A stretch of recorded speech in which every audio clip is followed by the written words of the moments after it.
Have you ever lost something so small, its absence becomes a room gone quiet? We begin with that small ache and let the sea answer it. We breathe once together, as if matching the tide, and feel the breath of salt on the skin, a soft promise that we will carry this quiet with us. There is, to begin, the hush of salt air at dusk. The horizon smudges into indigo and pewter, the last light moving like slow thought across the water. We watch the fleet as one watches a string of lanterns at the edge of sleep. Shapes leaning together, sails drooping, oars at rest. There is no hurry in these images. One might suppose the ships are not lost so much as sleeping. Timber inhaling sea scent, rope remembering touch. Kublai Khan appears as a soft historical outline, not a trumpet. He was a ruler whose reach widened like a great map. He sent ships because his map spoke of places beyond horizon. It is a curious fact that grand designs read like lullabies after they have drifted into the past. We say his name and then let it settle, as if the syllables were pebbles set on a ledge. We do not argue motives. We notice the small things, an order at dawn, a crate of tea, a sailor's not finished in the dim. Listen with your body now. Place your feet lightly on the floor or the bed. Imagine the weight of the room softening like low tide. Breathe in for 4 counts with me, hold for 2, and let the breath go out slowly as if releasing a small bird into the water. Feel the shoulders loosen. Let your jaw soften. We will move into this story the way one enters a warm, shallow bay. The sound of the sea is a slow, sustained drone. A gull call, folded and distant, rides above it like a small bell. The waves do not hurry. They roll, embrace, fold. They have a patience that we do not owe to them, and which we may borrow for the next hour. Between the words, there are rooms. Listen to those rooms as I speak. Let them be the sea's grammar. Imagine the fleet again, but now at a distance where detail blurs into texture. Sails become pale squares, massed like a row of fingers against the lowering light. These ships are not monuments. They are instruments of travel and rumor and hunger. We notice the smell of tar and wood smoke, the glint of a small brass buckle, the gentle murmur of voices counting knots. Each detail is tender rather than significant. We do not need to tally them, only to hold them as one might hold a warmed stone. There is an ancient etiquette to watching loss. We watch it without insisting on meaning. We let the idea of disappearance rest with the same care as we would lay a lantern on a windowsill. The question is not what broke, but what remains soft enough to be remembered. It is in those remembered things that the heart finds its soft hinge. When we speak of a fleet sleeping, we do not dramatize the moment of going under. We speak instead of the patient unmaking, salt moving into wood, rope relaxing, the slow settling of silt around a nail. The word for such a process is not always violent. Sometimes it is merely a long, unremarked folding into the world. Let us imagine a single simple object to hold as our quiet center, perhaps a carved wooden peg, smoothed by hands and salt, tucked under a loose plank. We will return to this peg again and again, like a soft question we pose to the ocean. For now, know it by touch. Its edge calls for the thumb. Its grain remembers a child's small fingerprint. These small things keep the heart from becoming a map of only dates and numbers. As the light thins, the palette of the world shifts to green-gray and pewter. Colors are compressed by distance and water and evening. We allow our attention to settle on texture more than on detail. The way canvas folds, the slack weight of wet rope, the dim reflection that seems like a mirror of another sky. There is comfort in textures that do not demand a sharp look. We go slowly. Words have room to breathe. Let your inhalations match the slow rise of a swell. Let your exhalations sink like a small stone into silt. Imagine the fleet's silhouettes leaning into the long night. Imagine also that the sea keeps watch over these things in a way that is neither cruel nor merely indifferent. It is simply vast and patient, and it remembers in ways that paper cannot. We will step more fully into this calm past in the next pause. For now, rest in the knowledge that history can be companionable. The ships are quiet, we are quiet, and the night folds about us with a softness like old linen. // we keep the peg and these soft images between our hands like a shared secret, and let the sea's slow remembering cradle us deeper into rest, and drift into softer sleep. We sit over a map as if it were a slow, breathing thing. The paper whispers beneath our fingertips, the creases like quiet rivers.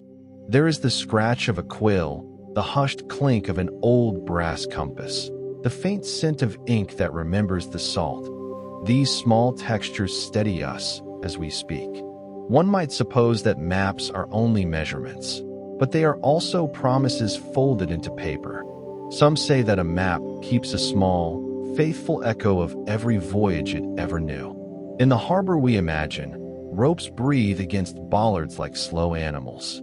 A child's small step on a quay sounds softer than we expect, a toe against weathered oak. The harbor is not merely commerce.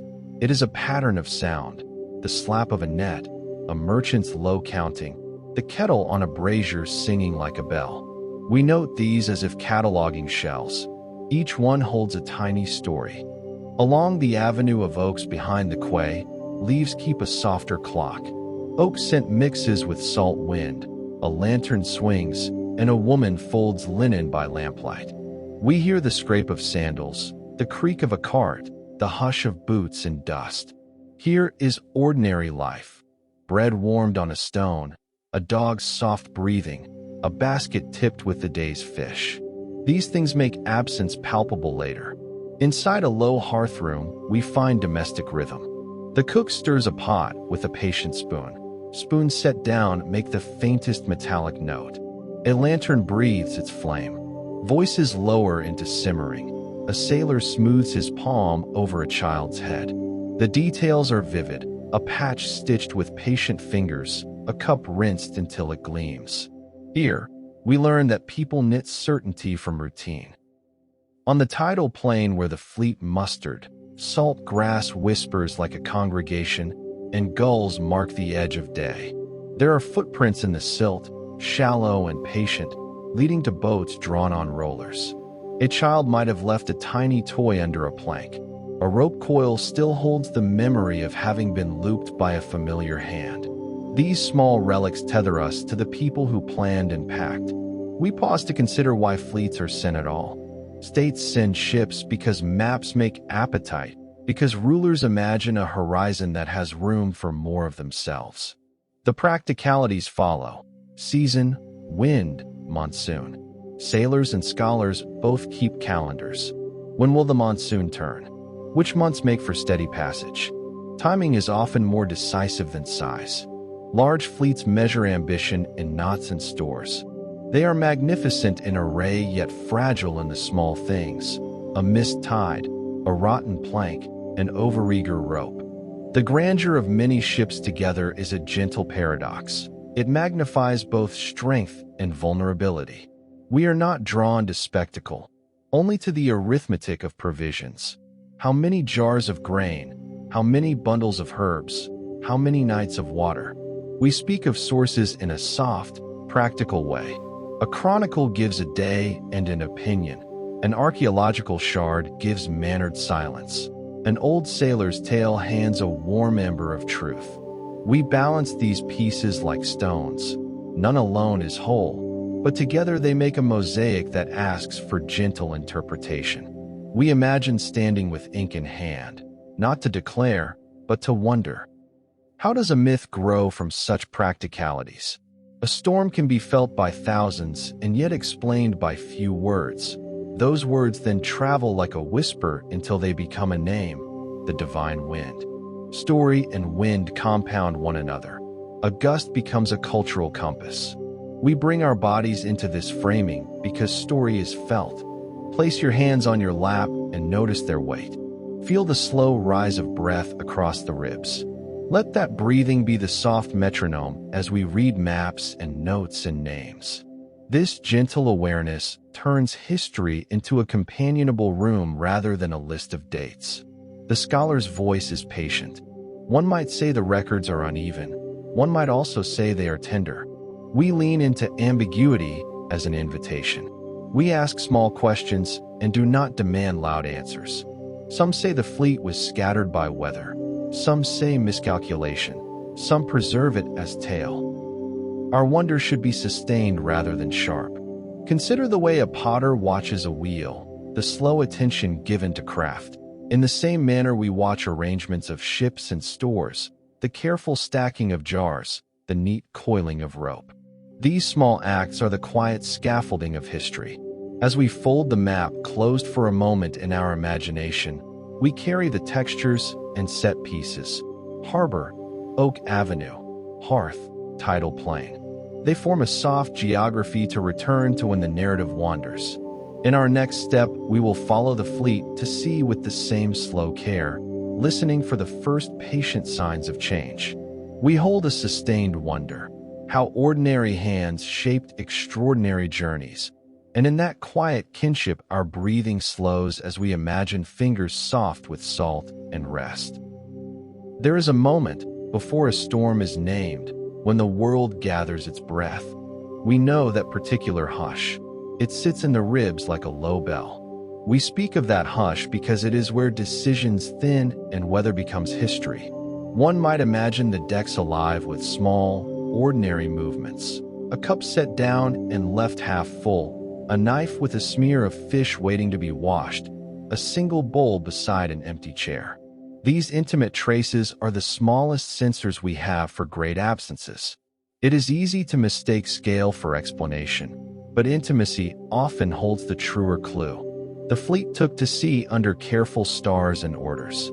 Sails were trimmed as if to listen for a good wind. Lookouts learned the punctuation of cloud. We carry these images like soft instruments. The first theory we consider is patient return, that many ships, beaten or delayed, sought safe harbors and came back in fragments. Their crews folded into other ports, their flags taken down quietly.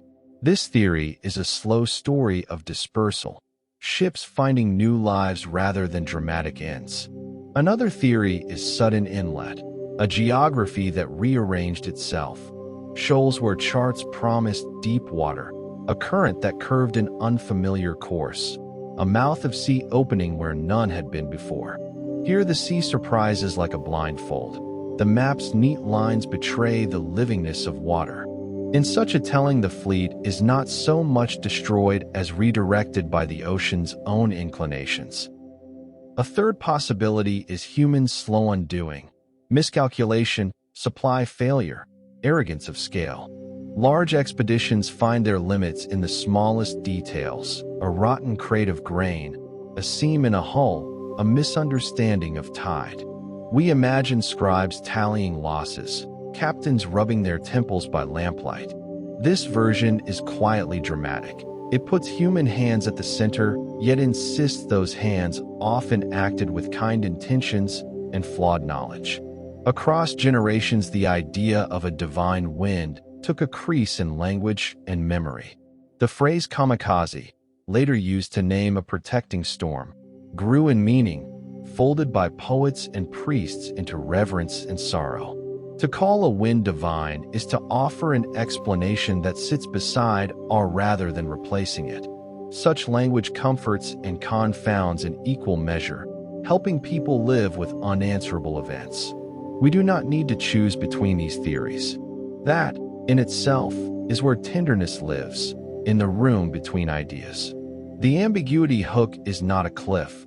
It is a soft hinge that allows us to peer without demanding the final word. What if the truth is a seam made of all three threads, stitched together by time and salt? Close to such thought we find small, sharp human moments that make absence feel like intimacy.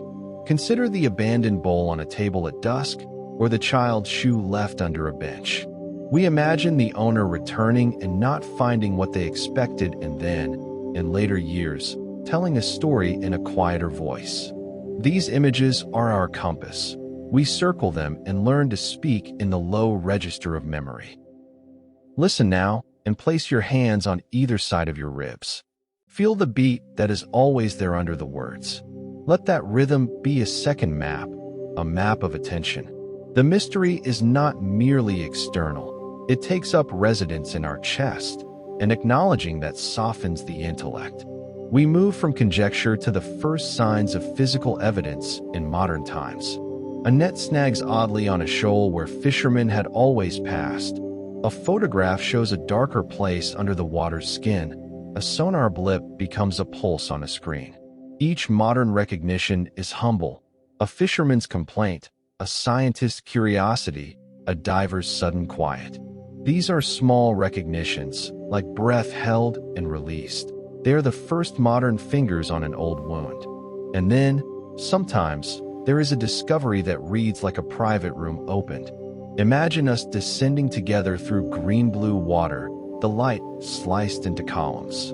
Our path is slow. Our hands brush stone, cool and granular. We glide toward a shape that suggests human making, a wall capped with a lined stone, the curve of a stair just visible under silt.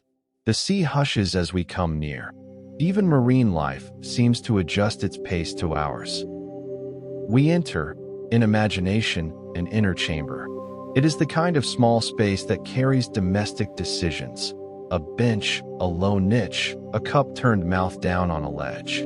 Light filters in like memory. Here, among the slow settling silt, we find a single symbolic object, a carved wooden peg, its surface worn by thumb and salt. It is the peg we have carried as a whisper through this telling. We lift it with the gentlest care.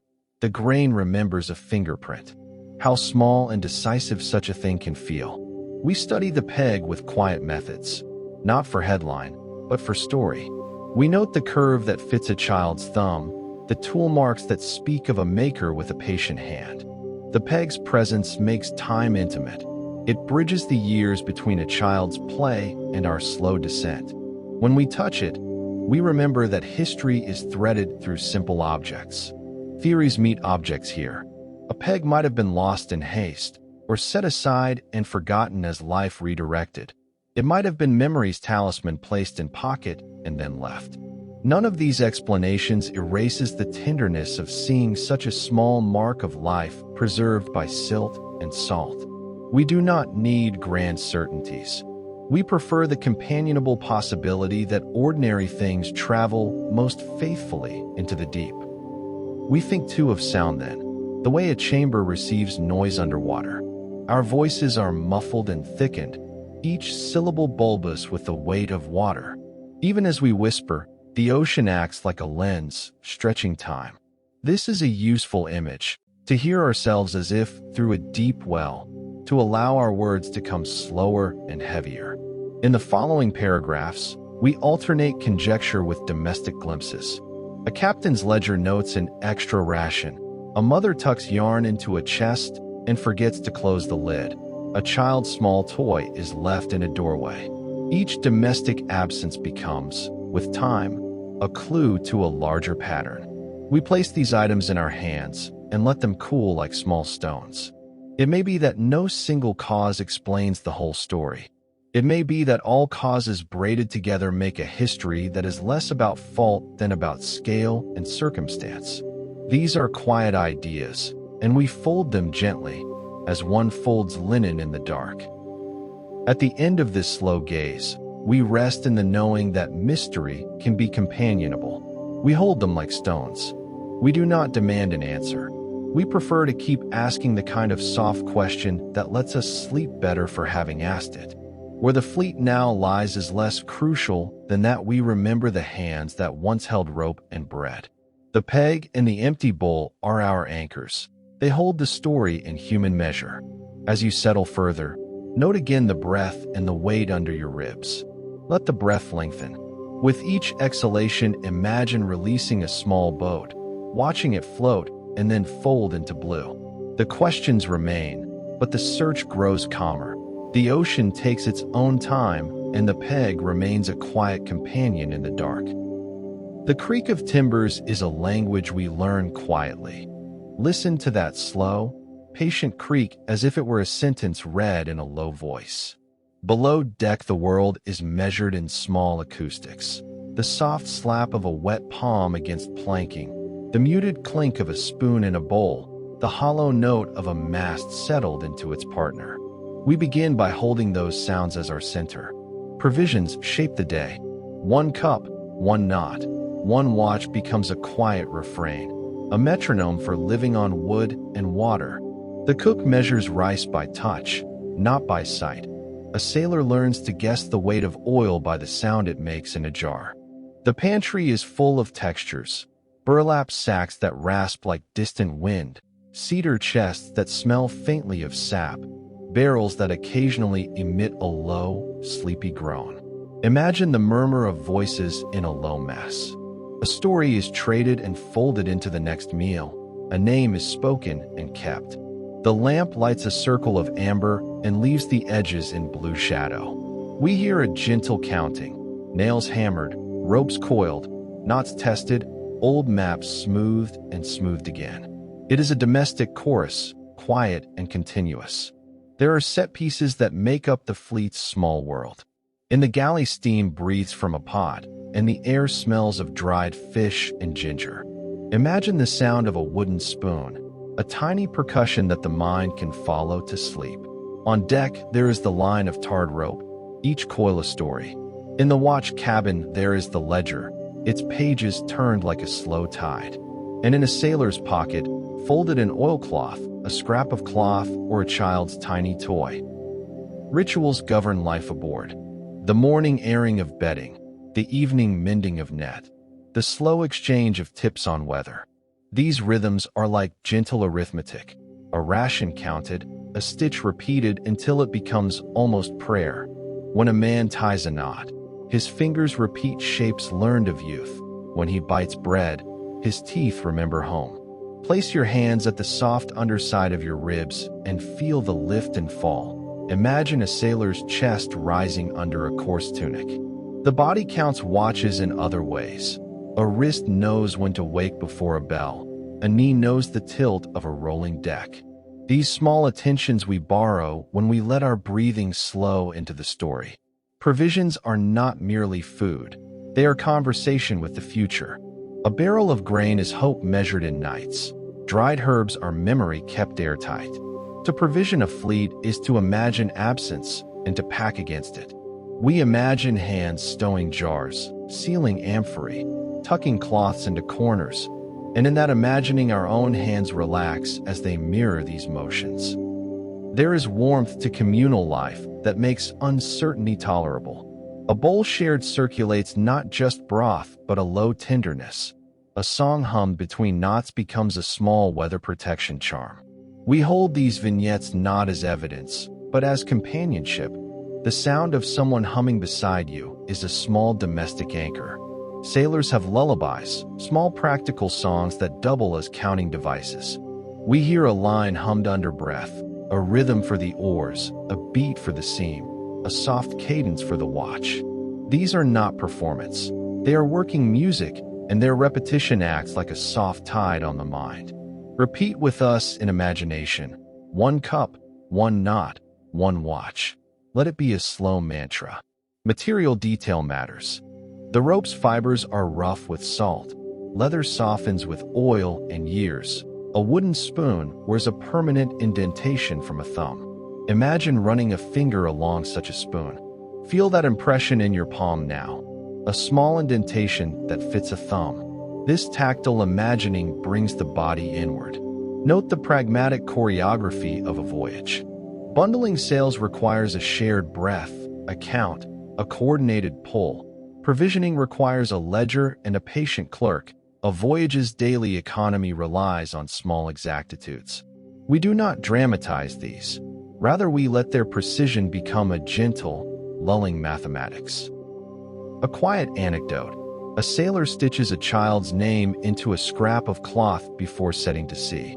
The stitch is small and private, and the act is more prayer than record. Such gestures multiply into the fleet's soft moral architecture, private things that make public journeys bearable. As night falls aboard, Lanterns are banked low and conversation thins. The hull emits its slow, habitual noises. The ship breathes like an animal at rest. We imagine ourselves tucked into a narrow berth, the wood warmed by the day's sun. Breathe with that image. Inhale slowly, feel the chest's gentle expansion. Exhale long, and let the body's weight sink.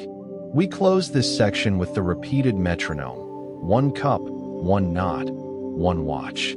And let the phrase carry us toward the sea's deeper hush. The daily life of the fleet is a lantern carried from hand to hand, a small, steady light in the gathering blue. We carry small tokens, steady and silent, always. There is a particular hush to a far sea before a storm learns its name.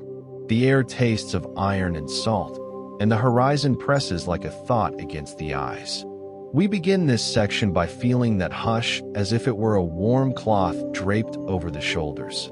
Not startling, only expectant. The first small image is of cloud ribs knitting across the sky, each one a long, patient stitch. One might ask, what does a storm feel like to those who have been at sea since dawn?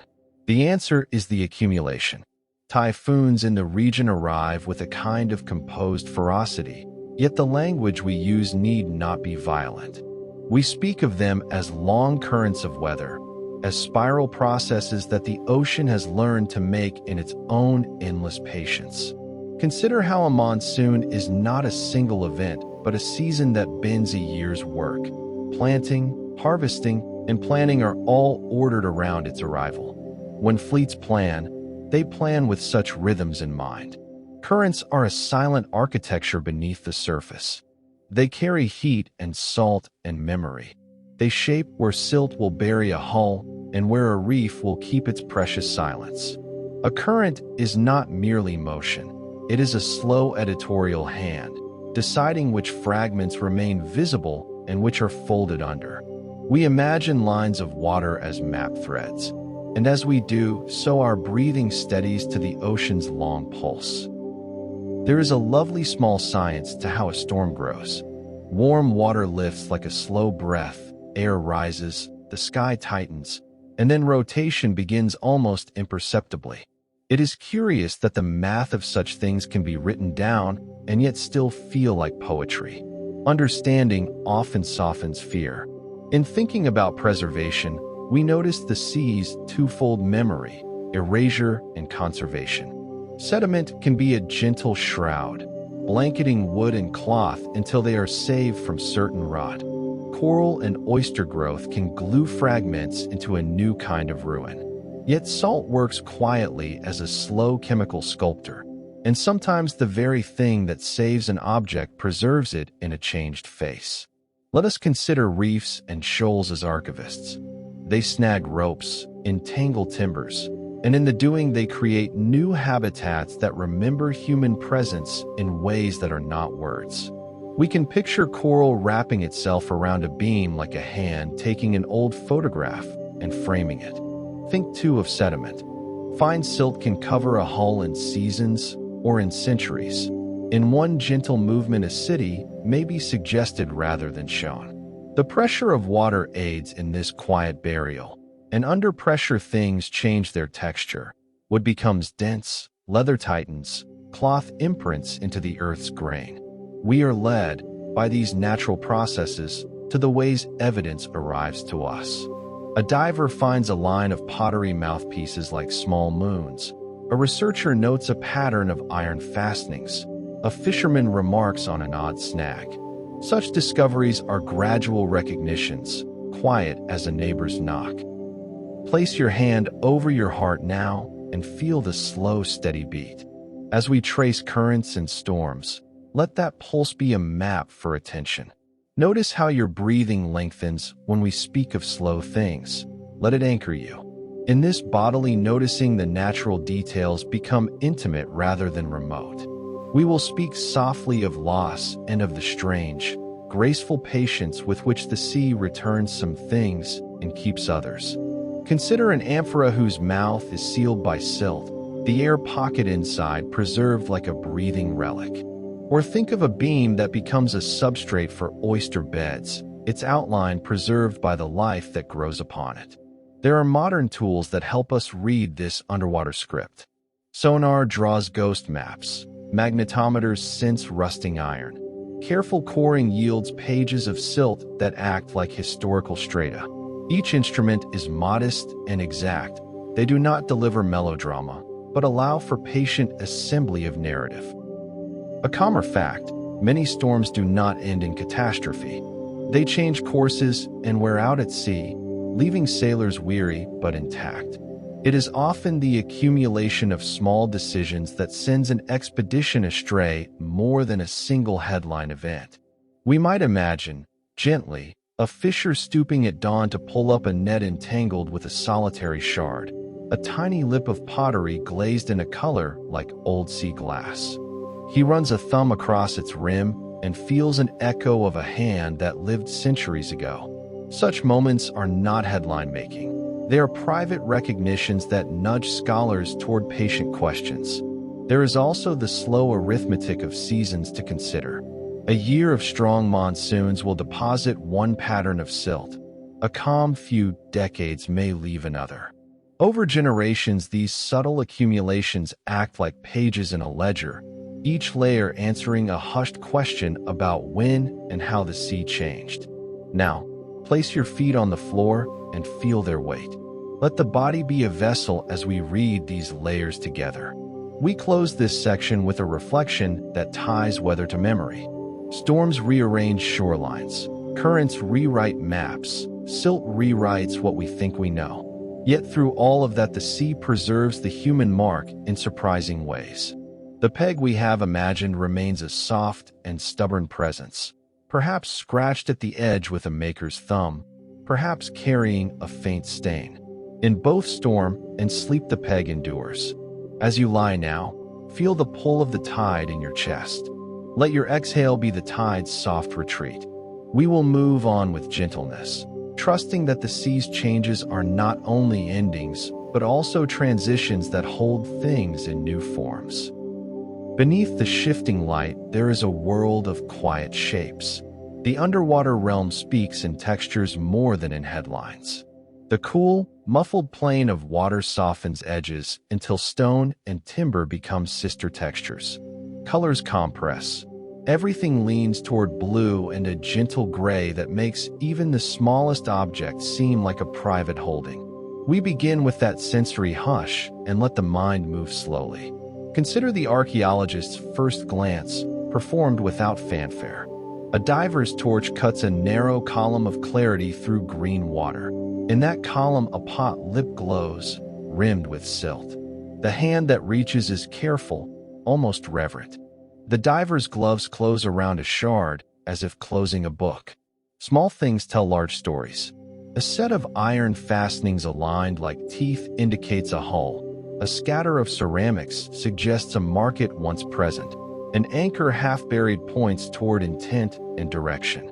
We watch these traces the way one watches embers, for warmth and for story. Each artifact is read with patient method, cataloged by touch and by careful rinse, then wrapped in protective cloth as if in the same tenderness that made it.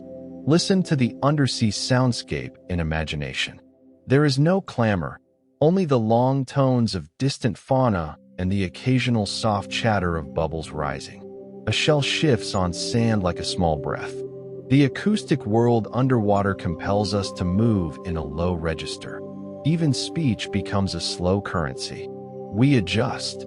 Our voice lowers. Our sentences unfurl more slowly, and the mind is invited to follow.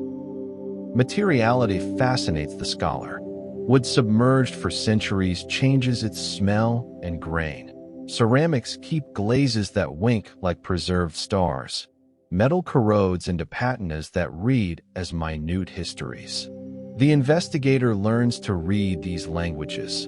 The way iron blooms, the manner in which silt blankets, the way coral frames an edge. These are not merely technicalities. They are the sea's own vocabulary of remembrance. There is a particular tenderness in noticing how absence is recorded. A missing plank is itself an argument. The space where a beam should be draws attention like an empty chair in a room. We do not hurry to fill that space with fancy explanations. Instead, we let question hover like a lantern. This restraint is part of how one stays companionable with the past. We pause to imagine a specific find, a bronze belt hook, small enough to rest in the palm, oxidized into a quiet blue. Its decoration is modest, a line scored like a horizon, a tiny punch dot like a star. We hold it for a moment, imagining the hand that fastened it, the tunic beneath, the small practical pride of using such an object. These intimate imaginings are acts of respect more than reconstruction. Fieldwork moves slowly by necessity.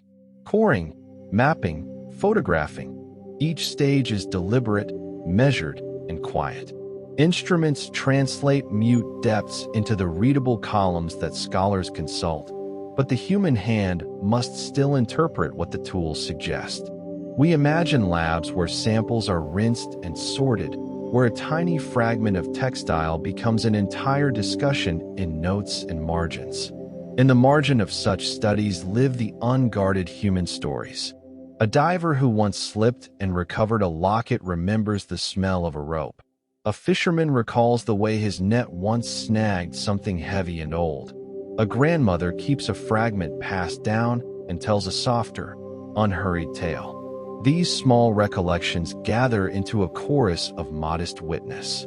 Think of absence as a form of presence. When a hull has gone, the outline left behind can be read like an exhale.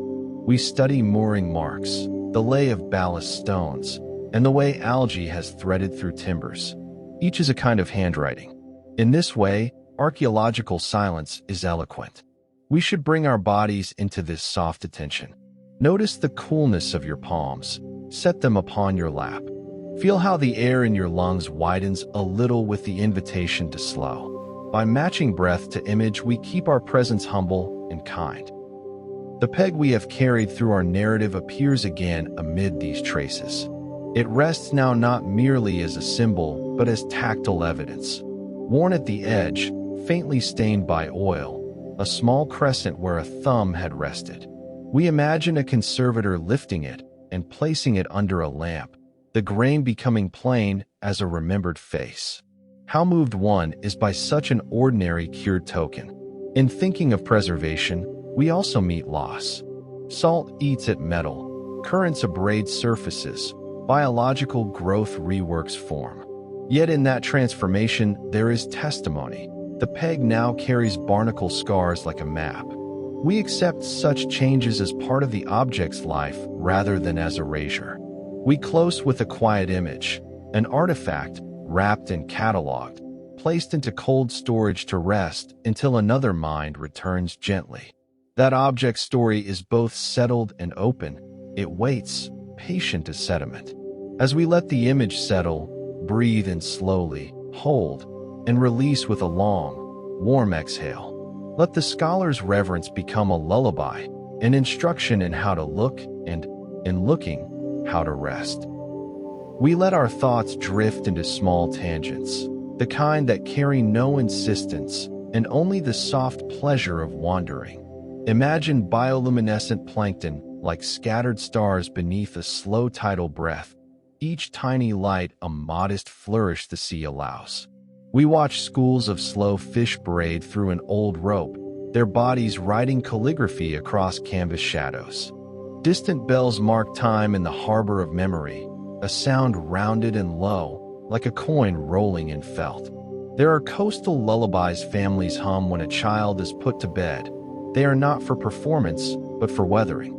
Some say a particular melody sounds like wind through bamboo. We imagine these songs braided into the fleet's days, a mother humming while she mends, a deckhand whistling under his breath to steady a row. These little songs become oral anchors that cross generations. A sailor's superstition may seem modest, a coin sewn into a seam, a pinch of salt in a pocket, a token tied to the mast. We think of the peg again, perhaps wrapped in oilcloth and stowed beside a ledger, kept safe as talisman. The peg becomes a private liturgy, a small, repeated prayer not spoken aloud. Folktales drift around the fleet like flotsam. One story tells of a lamp that refused to drown, its light bobbing above a wreck for 3 nights and guiding a lone rower. Another mentions a note in a bottle that said only, "Remember the taste of bread." These stories are not evidence. They are ways for people to hold what the sea took without being overwhelmed. We indulge a soft scholar's aside. Why tell such tales? Perhaps because metaphor helps make sense without reducing mystery to a single hard answer. A story like the lamp makes us think of endurance. A note about bread centers on ordinary necessities. The anecdote is doing the quiet work of translation, turning absence into a manageable image. The sea accumulates rituals almost invisible to outsiders. Fisher folk throw rice before a net. Sailors press a thumb into a knot in a way that remembers a hand. We find comfort in these gestures because they demand only attention. In ports, maps and tea sit on tables, and conversation moves between practical and prophetic. A harbor mender speaks of a snag. A tea seller remembers a face. A mapmaker redraws an old line with a slow pen. These actions are small ripples that over time form legend. Minor characters populate our coastline. A child who learns shell names. A cart driver who hums off-key. An old woman who counts tides by hair drying. Each offers a microplot that soothes rather than excites. Their lives prove ordinary days keep continuity despite upheaval. We also meet kindly absurdities of superstition. A captain refuses to cut an old rope because he believes it holds luck. A crew leaves porridge at the mast as an offering to calm wind. These gestures are small economies of hope, precise, ritualized, quietly hopeful. Place both hands on your lap and let your fingertips touch. Imagine the peg in your palm, the grain of the wood, the tiny dent where a thumb once rested. Feel the texture as if you could breathe through the skin of the object. This tactile proximity slows thought. We wander into lullabies and legends, a hidden inlet that appears only at certain tides and houses a garden of stone statues, a courtyard where children once played and now anemones bounce like small longs. Such images are meditative landscapes that help the heart adopt the ocean's pace. Small acts of remembrance follow discovery of a shard or peg. A fisherman keeps a fragment in his chest as a letter. A scholar copies an inscription in slow hand. A granddaughter listens while elders recount a sailor's habit. Memory becomes a communal stitch and telling is maintenance. We allow a long, soft pause and imagine the sea holding these stories like quiet lamps. Let your breathing slow to match the imagined pulse of the waters. In this stillness, folklore and fact sit without dispute, each offering consolation. The peg story repeats in small variations. Some say it kept a cabin closed, others that it was a child's toy. A few mention it as a ledger marker. These versions are not contradictions. They form a tender mosaic. We prefer plurality to a single truth because plurality is kinder to the unknown. Think of folk practices as soft bookmarks allowing a people to return to memory without unpacking sorrow all at once. They are designed for slow rehearsal. Sing the song, so the stitch, set the cup. Repetition is a gentle architecture for grief. Night brings a particular set of sounds. The soft rasp of sails against masts, the occasional creak like a long vowel, the hush of a waving its palm against a hull. Imagine a small chorus, an old man clearing his throat, a woman folding linen, a child tracing the pattern of knots on a beam. These domestic noises are like punctuation marks in a long, slow sentence. They give rhythm to sleeping minds.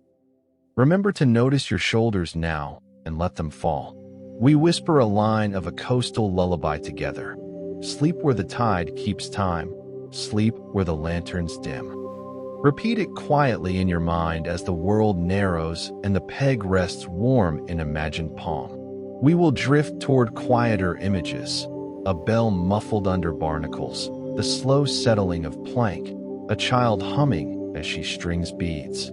These are ordinary, ongoing presences that encourage sleep by being there. At the end of such tangents, we are calmer, as if curiosity has been massaged into relaxed attention. We collect small consolations, songs, tokens, habits. They form a soft constellation that guides us toward rest. We carry these small things like lanterns into deeper water and softer sleep. Gently.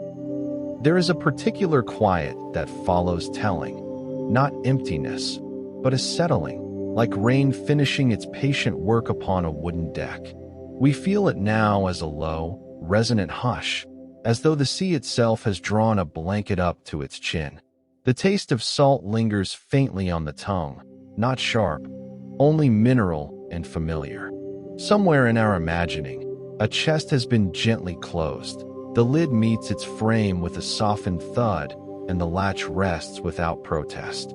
We have spoken of fleets and pegs, of songs and small superstitions, and yet what remains with us is not spectacle but feeling. It is a mild, rounded grief without edges. One might suppose that loss must always announce itself with thunder. Yet it is a curious fact that most loss arrives like mist, settling quietly upon the shoulders. We do not startle. We simply notice that something once present now belongs to memory. Let us sit with that noticing. Across centuries, communities shaped small rituals for the drowned. A poem recited at dusk, a cup of tea poured and left untouched, a name spoken into wind so that the sea might hear it and answer in its own language of foam. These gestures are not attempts to command the water. They are acknowledgments of kinship. We remember, and in remembering, we hold. The phrase divine wind was once uttered with reverence, with relief, with national story woven through it. Yet beneath grand narratives lie individual silences. A bowl left where hands did not return, a letter never folded closed, a peg smoothed by a thumb that would not smooth it again. We are not required to solve this history tonight. We are invited only to feel its contour. Notice your breathing for a moment. The slow in, the slower out. Let the word rest accompany the exhale. Rest.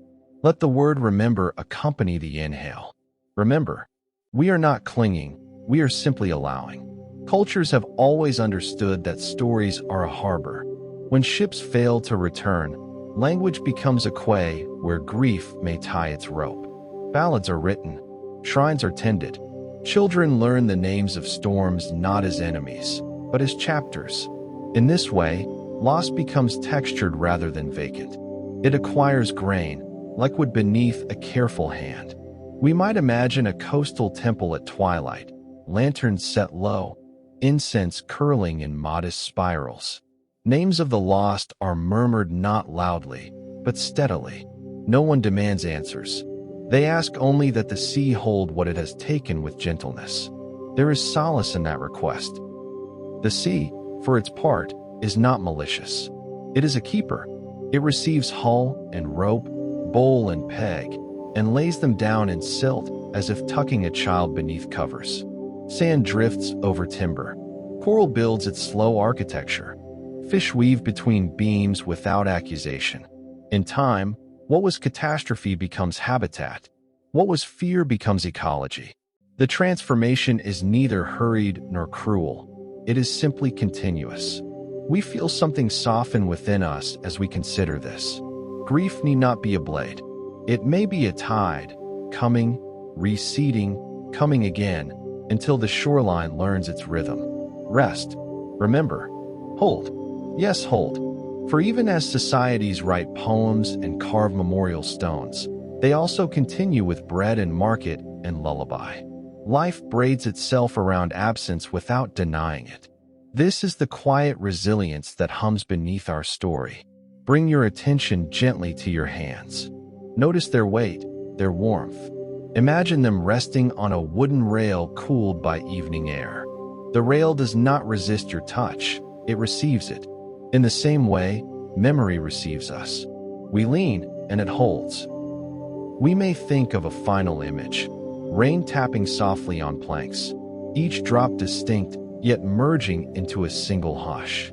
Beneath that hush, the fleet sleeps, not in terror, not in torment, but in stillness.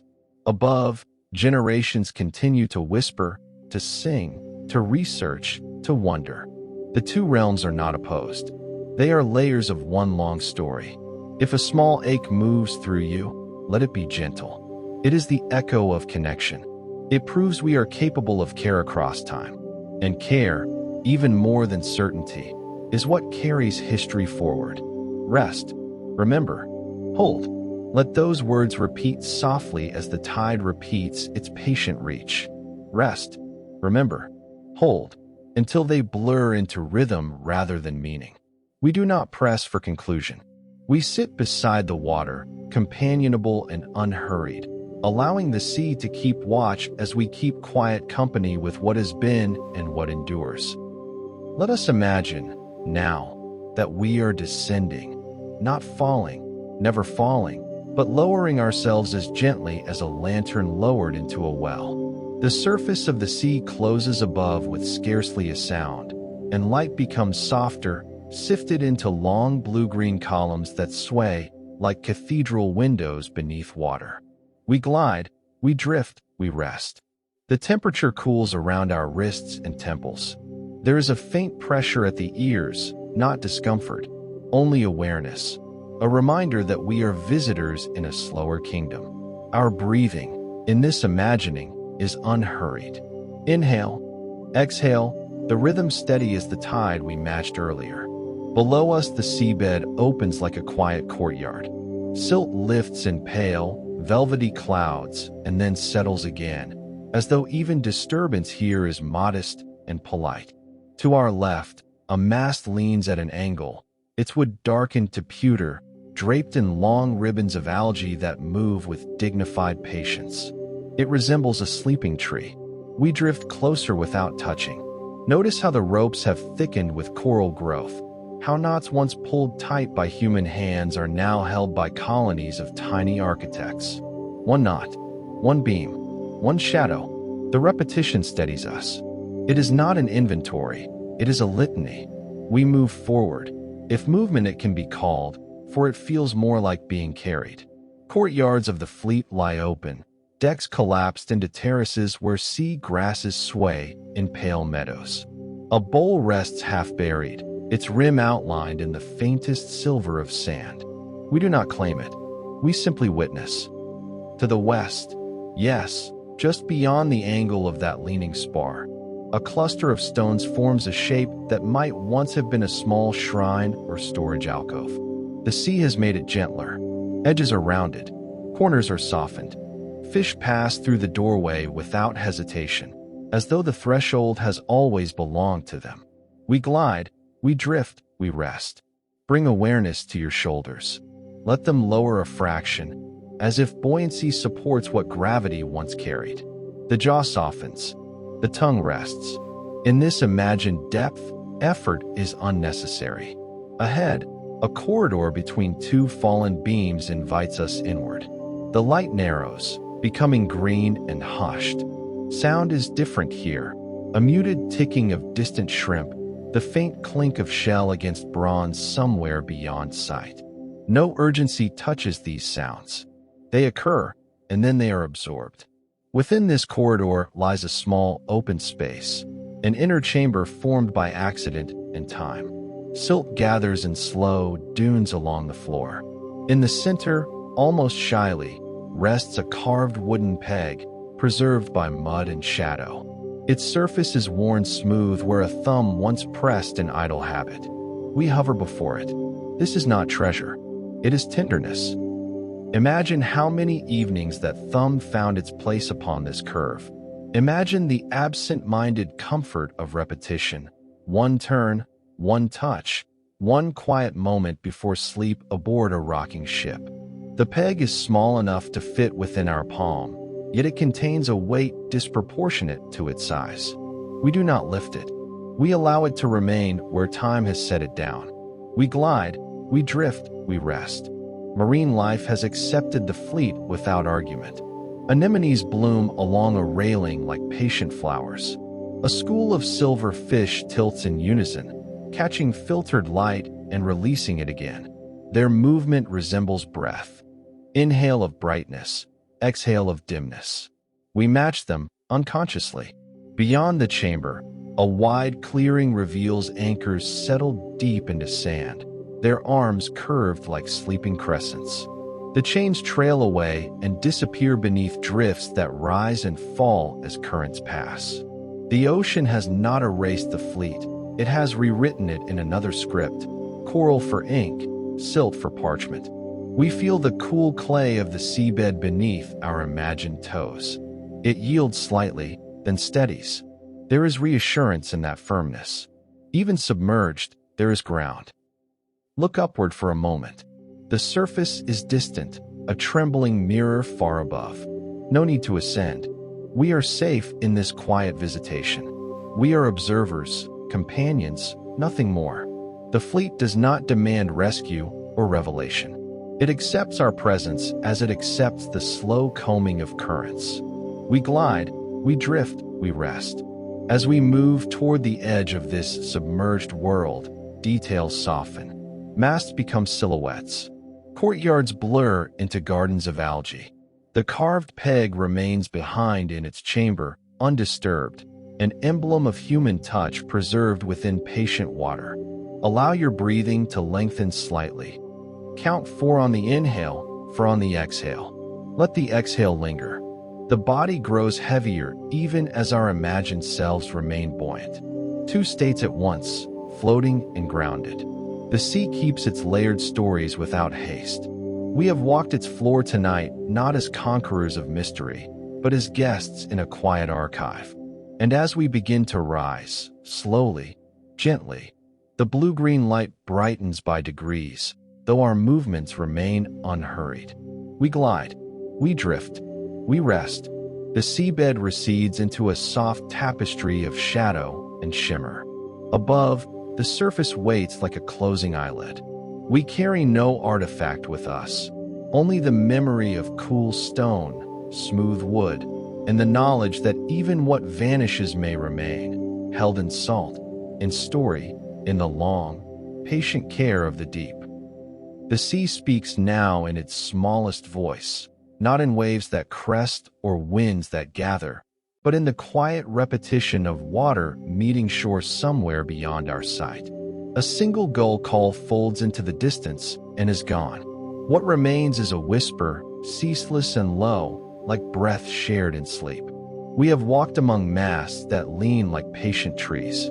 We have traced knots thickened with coral, stood within a chamber of softened beams, and hovered before a small wooden peg worn smooth by an absent thumb.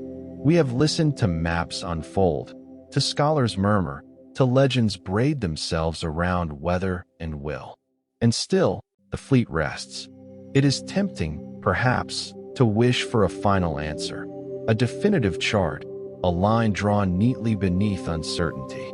Yet one might suppose that history is less a locked chest than a tide mark on stone. It shifts, it blurs, it leaves delicate residue rather than proclamation. Short facts remain. 2 invasions, seasonal winds, timber and rope. The phrase divine wind, carried forward through centuries like a banner of interpretation. Longer questions linger. How many voices were quieted? Which routines ended mid-gesture? What thoughts crossed a sailor's mind as cloud met horizon? We do not strain to hear them. We let them exist. There is value in that restraint. For unanswered questions do not gnaw at us here. They cradle us. They are like pebbles in a pocket, smooth, familiar, turned over absent-mindedly without urgency. We are allowed to wonder without resolving. We are allowed to hold mystery without tightening around it. Notice your breathing again, slow, even. The inhale arrives. The exhale leaves. Between them is a small stillness, a harbor no storm can enter. Rest there for a moment. The historical record gives us fragments, chronicles written in careful ink, later poems shaped by national memory, divers' notes describing silted timbers and scattered ceramics. Our imagined dive gave us texture, cool clay, filtered light, the hush of submerged corridors. These layers do not compete. They coexist, like currents crossing without collision. Acceptance is not indifference. It is a softening of the jaw, a lowering of the shoulders. It is the understanding that some stories are meant to be companions rather than conquests. The fleet does not demand retrieval. It does not cry out for spectacle. It sleeps, and in sleeping, it invites us to release our need to finish it. The sea has written its own coda in coral and sand. We are permitted to read only part of the page. Very short truths remain. Water endures. Wood yields. Memory persists. Longer truths trail behind them, like nets drawn gently through current. Time reshapes what it touches. Loss alters into habitat. Silence becomes its own form of speech. Let your thoughts slow as these lines slow. Shorter now, spaced wider apart. The lamp dims by degrees. The tide continues without announcement. There is no crescendo waiting in the dark, only continuation. We may carry forward the image of that carved peg resting undisturbed, not as a riddle to solve, but as a reminder that even the smallest object may outlast the hands that formed it. That continuity is quiet. It is not triumphant. It simply is. And so we allow the story to remain open at its edges. The fleet vanished. The wind was named. The sea received. Generations remembered. We listened. That is enough. Let the final gull call dissolve entirely. Let the low string of water fade softer still. Questions need not be answered tonight. They may become the beginning lull of another dream, another evening of patient study, another gentle descent into blue-green light. For now, we rest with what is known and what is not, equally held within the wide, unhurried palm of the sea. Now the words grow fewer, like lanterns being extinguished one by one along a harbor wall. The tide continues, but softer. The air cools. The story loosens its grip and becomes atmosphere. We feel the weight of our own body again. The mattress beneath us. The fabric against our skin. The quiet architecture of the room holding us without effort. Our jaw softens. Our tongue rests. Our shoulders lower a fraction more. Far below, in that patient blue-green hush, the fleet sleeps on the ocean floor. It sleeps among ribbons of algae. It sleeps beneath sifted sand. It sleeps within coral's careful lattice. And above, generations breathe in and out, as steadily as waves crossing a midnight shore. Let us match that rhythm. Inhale slowly to a count of 4. Hold for a gentle heartbeat. Exhale to a count of 4. Longer if it wishes to lengthen. Again. Inhale. Hold. Exhale. The sea keeps watch. A faint melodic interval hums somewhere beyond words. 2 notes rising and settling, like a cradle's arc. A distant chime sounds once, then allows its echo to dissolve into velvet dark. We do not follow the echo. We let it fade on its own. The fleet sleeps. Light moves there like slow thought, filtered, unhurried, kind. No storm disturbs it now. No command is issued. No rope is drawn tight. Only the gentle conversation between silt and timber, between current and stone. We are not required to imagine further. We are allowed to drift. Feel the heaviness gather in your limbs. A pleasant heaviness, as though the sea itself lends you its depth. Your hands grow warm. Your feet settle. Even your eyelids seem weighted with fine sand. Not burdened, only comforted. The fleet sleeps on the ocean floor. It sleeps in coral gardens. It sleeps in corridors of green light. It sleeps where memory and water meet. Our breathing slows without instruction now. The counts dissolve. The pauses lengthen. Words separate into simple shapes, repeated gently until meaning softens into rhythm. Rest. Rest. The tide moves in. The tide moves out. The fleet sleeps. The sea keeps watch. The night holds us. Nothing more is needed. Nothing more is asked. We drift. We drift. We remain in near darkness now. Not absence, but a softened afterglow. like embers beneath ash. The tide continues its patient syllables somewhere beyond hearing, and a single, far-off bell suggests a buoy turning slowly in its chain. Before we part entirely, let us offer a quiet nod to those careful hands who have kept this story afloat through centuries. Chroniclers who wrote by lamplight, poets who shaped wind into language, divers who brushed silt from timber with reverent patience, historians who traced seasonal monsoons across aging maps. We borrow their work gently. We return it with gratitude. It is a curious kindness of scholarship that it does not insist upon finality. Each generation reads, revises, wonders anew. The fleet becomes not only an event of weather and empire, but a meeting place for patient minds. If you should wish to wander again through drowned harbors or forgotten coasts, there are other quiet histories waiting. Sunken temples wrapped in coral hush, lost lighthouses softened by fog, ancient ports resting beneath shifting dunes. We may visit them together another evening. For now, no more images are required, only rest. The sea keeps watch as we sleep. Its long memory does not demand our vigilance. It holds timber and tale alike with equal calm. Outside your room, wherever you are, the world continues its turning, as steady as tides that shaped this story long ago. If any fragment of tonight lingers, a carved peg, a leaning mast, the phrase divine wind spoken without urgency, let it settle lightly. Let it become part of the quiet architecture of your own dreaming. Nothing must be carried consciously. The deep is capable of keeping what we release. A soft rustle of paper, as though a page were turned carefully and laid flat. The bell sounds once more, very faint, then recedes into the velvet distance. Thank you for keeping this gentle company.